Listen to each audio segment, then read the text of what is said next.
Shuey Martinez here hanging out with the man, Todd McFarlane. Not to be mistaken by Seth MacFarlane, even though that could, Oh, I have. Does that have its perks? Oh, you know how many favors I've gotten because of that mistake?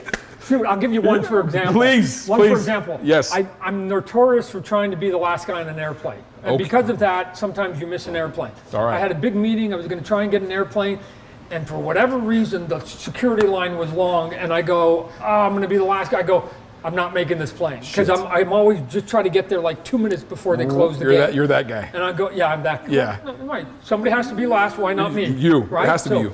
So I go, oh, I'm not going to get there. So I go through and I go, I missed this. I miss it. And all of a sudden I come through and there's somebody from the gate. Yeah. And they go, Mr. McFarlane? And I go, shit. yeah. And they go, come with us. We've held the plane. Dude. And I'm going, they've held the plane? Yes, we looked at the manifest and we've come there. I'm like, wow, this is the best day ever. And I go to the gate and then there's like 3 or 4 people from the gate. Dude. And then they go, oh, by the way, before you go on, I'm already holding up the plane. Right. Can you give us an autograph? And I'm like, Of shit, you held course. up the plane? Of course, I'm good. And I'm going, 666, 666, 666, and I'm going, you guys are the best. And I'm walking down the jetway. Yeah. And as I go, I turn back and all 4 of them go, thanks, Seth. You're the best. And I go, oh my God, they're going to be disappointed when they look at that autograph. They're gonna be But like- I got my plane. Awesome. Oh. Did you scream like, I'll put you in Family Guy? And like you No. went off in the, No. you know? Don't be an imposter. I Yeah. didn't do anything. It's Love all it. on them. Love it. The mistake was all on them.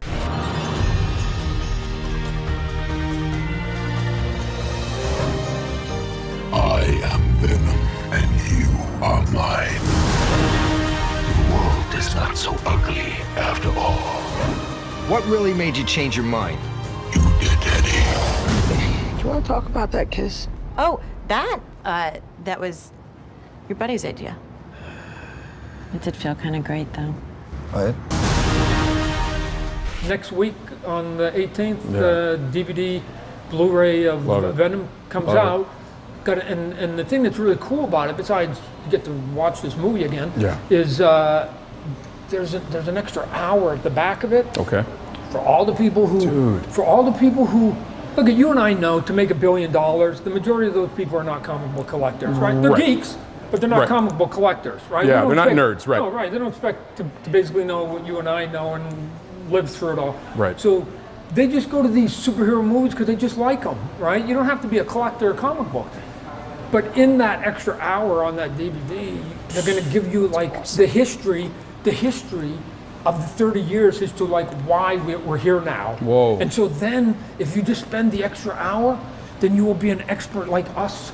On this character, and then you'll be able to go to your Trivial Pursuit night and you could be Right. like, did you guys know? Yeah. And I mean, I don't know about you, but I always liked some of the bonus stuff when I was I looking love at the it bonus because stuff. they tell you stuff and you go, I didn't know that. I Yeah, didn't know that. right. And then you repeat it, and you look like you're the guy. You look like the man. Right. You look like the man. Where did Venom come from, boss? Like, where did it come from, man? And It was- were you just in a room one night, like, this is I'm what we're always in a doing? room. Yeah, I'm always in a room. And again, I mean, let's talk about that for Yeah, for a please, moment. please. I don't think people understand that when you're doing like certain occupations, how lonely that occupation is, right? So, Right. so being a comic book artist, being a writer, being a novelist, you hole yourself up into these small rooms with a little desk, and Yeah. whether it's a typewriter or a pen or a pencil, and you just are there for 12 hours, Right. right? And so here's the one thing that you have to do, or at least I had to. I had to enjoy myself in isolation. Yeah. So you're only there by yourself. I mean, the odd time you could put somebody on speakerphone, but for the most part, unless you had some music, it's just you and your thoughts. Yeah. So everything that I was drawing at any time, I'm trying to get myself through the day because you've got a deadline. And part of it is, how do I have fun? Right. So you tap into your inner child and you go, oh my God, this would be cool. And I don't care what the character is. You can be any character. I'm just going to get into my cool state and go. And so I go, oh, I'm doing Spider-Man. It'd be cool Yeah, right. if he did this and the webs look like this Yeah, and he had big yeah, yeah, eyes yeah, and it just yeah, was all yeah, fun. yeah. I was doing the Hulk. Okay. My gritty, ugly Big, guy, and he was veiny, great. veiny. He was great. No, Gray? I did him the opposite. He was gray at that point. Okay. And I made him all wrinkly, and to me it was like I wanted the skin to feel like an elephant. All right. So because I'd seen the smooth, veiny one. Okay. Right? You just fell into the trap. Yes, I did. So I just went, no, I've seen it. I want to do my gray Hulk, and I want him to be that. Anyways, I now have time to do more than one book. I Okay. go into the Spider-Man office, and within the confines of the Spider-Man office, they go, hey, we want you to do a Spider-Man book. I'm going, oh my gosh, again, as a geek. Right. Here we. Oh my God. We're here. I get to do happening. Spider-Man. I'm doing a Hulk and Right. Spider-Man. I Crazy. go, right, it's good. It's Life's awesome. good, right? Yeah. And then I go, whoa, hold that. He's holding, what's that black costume? Whoa. That's not Spidey. Oh, Yeah. I'm a geek. Yeah. That's not Spidey. Right. And I go, no, can't do that black costume thing. And then they're like, no, come on, we want you to draw. Here's how I can draw it. Let's get rid of that black costume. Right. And then they went, will you draw it if we get rid of it? Yeah, I'll draw it. 'Cause I Yeah. want to draw the classic Spider-Man, right? Which is Right. all the fun stuff that I ended up doing and tweaking it Right. and all the stuff that helped Right. my career. Right. Let's just rip the costume off Peter Parker and put it on somebody else. This was easy. I thought it was an easy solution. Damn. If you want the black costume, take the costume off, give it to somebody else. So I go, I'll go home, we'll do Whoa. some drawings. Don't worry about it. Get it off Peter Parker. I'll do some drawings. Here's the thought. The black costume existed from Secret Wars. Okay. And I go, I don't know. They said it's some kind of moving costume, so that means it must be an alien. An alien's like a monster. A monster's like a creature. I'm gonna come up with some cool creature, and we'll make it a villain. And so now Spider-Man's gonna be this little skinny guy, and Yeah. then Venom's gonna be this this big hulking fucking thing. crazy And looking so we motherfucker. did the drawings. I did the drawings. My editor liked it, and I'm going cool. We hand it to the writer David Yeah, Michelini, yeah. and they go, "Hey David, here's the stuff. Let's go." And then he comes back. He goes, "Oh, it's Eddie Brock." I went. Information I could have used earlier. You're saying that this big giant guy Yeah. is a human? No. I would have designed him differently. But I kind of liked the drawing, and the editor liked the drawing, Jim Salcrop, and so we just went, hey, you know what? This costume would just swallow the human being called Eddie, right? And so to me, it was playing on some of the tropes of Bruce Banner Hulk. Yes. Right. Just you can change scale. Right. So instead of trying to now thin out Venom, let's just go. He just swallows up Eddie Brock, And the I fuse happens. We get to keep the monster. We get to keep the bigness. We get to keep the gnarliness. He's a villain. He's nasty. nasty. And Spider-Man is going to walk into a room going, "Oh my God! Holy crap. Right? I got a problem on my hands," Right. and that was it. So love it. what we didn't know was we were planting this little seed that is now sprouted into this big giant redwood. Yeah. 30 years later, awesome, none of us knew. None of us knew, right? None of you knew, man. But No. here we are. Okay, I knew Stan Lee. We had a friendship for 30 years. Yeah. And even Stan Lee, for all those characters he helped co-create with all his great artists, I had the great pleasure of being able to hang out with him personally, Yeah. right? Not only on stage and publicly, but personally. Personally. And he would say, like, after we get off a panel, or we're at a convention, or we're, on the drive to the airport, go, Don, can you believe it? Can you believe it? All this stuff that's happening. Who would have known?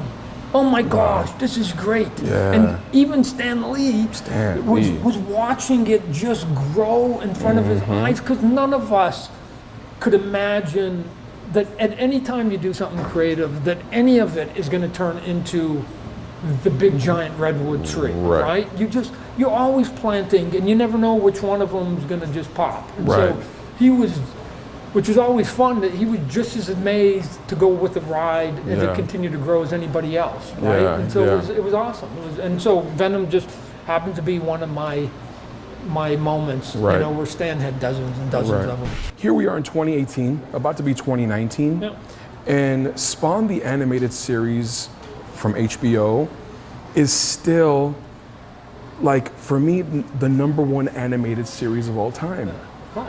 But it's cool. Look. So Why has it stood the stand, like the... I don't know. That's your opinion. Yeah. But, other might not say. Here's what I wanted to do in that animation at HBO was when they first phoned me and said, "Hey, we're thinking of doing animation." I asked them only one question. I didn't mean to be irreverent. I didn't even mean to be So I just said, can I say the F word? Yeah. Right? I actually used the F. I don't know if I'm allowed to say it, but I You actually. do, no, you can do whatever I you said, want. can I say Right. And they said, and here, and I was waiting for the answer. Yeah. And without hesitation, they said yes. Now, I didn't ask the question. Here's the piece. I didn't ask the question because I wanted to use that word. I don't even know if we ever did, in all honesty. Right. But if they would, without hesitation, say yes to that, that means anything I could crazily think in my head, they would go for the ride. Go for it. And so when they went, sure, why not? I went, wow. So that means then we could do adult Yes. animation, crazy stuff. Right. And when you say mature, I'm not mature because I want to do like drug, sex, and rock and roll. I'm just Right. saying thematically mature. Right. And so You can go there. You can go you there. can go there, right? Right. Because again, I've always said, if you're going to do a mafia movie, you can't do a PG-13 because the vernacular and the way these people act is automatically going to trip you into R just by the very nature of how they walk and move and talk, Right. right? So I go, okay, good, we can go there. The HBO comes out and it has every single warning possible on it, right? Which I was kind of proud of, still am today. Right. I don't know if anybody else had all of them. Right. And it was completely intentional that on that very first episode, Spawn 1, Season 1, that within those first 3 minutes, I either shocked you and you went, what? Because you got cursing, Yes. you got violence, Violence. you got, somebody Right. got shot. Right. And in that first 3 minutes, because it was animation. If it was a movie, it might, probably doesn't alarm anybody. But because it's Right. animation, we all have a stereotype. Because cartoons. We think Correct, cartoons, cartoons. they're harmless. Right. You're right. But it came on at midnight on Friday. I remember that. So with all the warnings, Yes. and at that moment, only two things were going to happen. You were either going to be Wilbur and Dorothy, and you were going to be at home, the 70-year-old couple, and you were going to be horrified, and you were going to go, Right. oh my God, cancel the subscription, this Right. is This is ridiculous, right. this is cartoons, what are Yeah. they doing, blasphemy.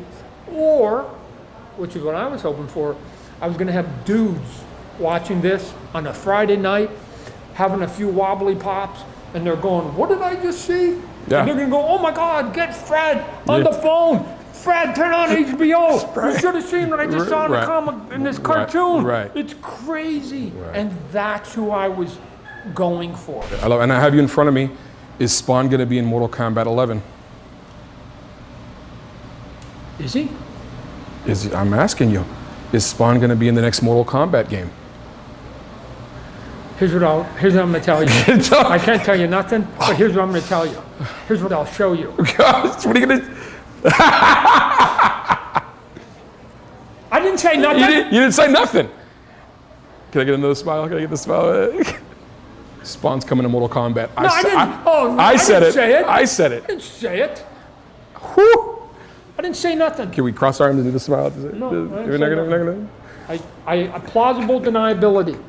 Todd McFarlane, Shuey Martinez. There's no collusion. There's no collusion, none whatsoever. Stop the investigation.